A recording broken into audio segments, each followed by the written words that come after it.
Hello there. Today we will be talking about the electron transport chain, where most of the ATP that the body needs is produced.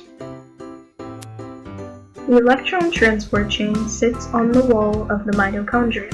Most of it sits in the inner mitochondrial membrane, but it also has parts lodged in the mitochondrial matrix and the intermembrane space. The electron transport chain is a series of pumps that will allow electrons to pass through and protons to be pumped to the intermembrane space from the mitochondrial matrix. When this happens, there is a proton gradient created by the hydrogen in the inner mitochondrial membrane. To use the products from the previous energy systems, the electron transport chain will do oxidative phosphorylation by the chemiosmotic theory. This means that using oxygen, the electron transport chain is able to add phosphorus to ADP to produce ATP.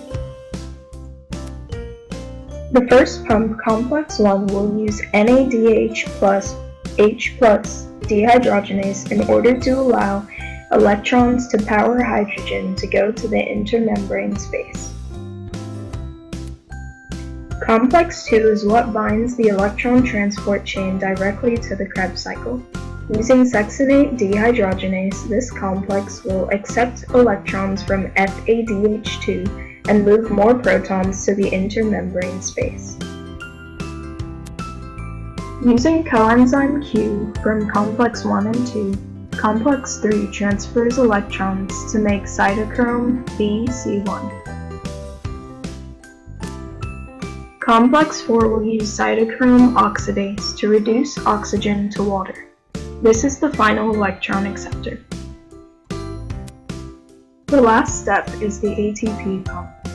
Using the proton gradient, the hydrogen atoms in the intermembrane space have created an ATP synthase, ADP, can become ATP. For every NADH plus H plus that goes through the electron transport chain, 2.5 ATP are produced, and for every FADH2 that goes through the electron transport chain, 1.5 ATP are produced. Once all ATP numbers are calculated from the electron carriers, there are a total of 28 ATP produced. After that, we can add the ATP that is directly produced from glycolysis and the Krebs cycle, and we get a grand total of 32 ATP.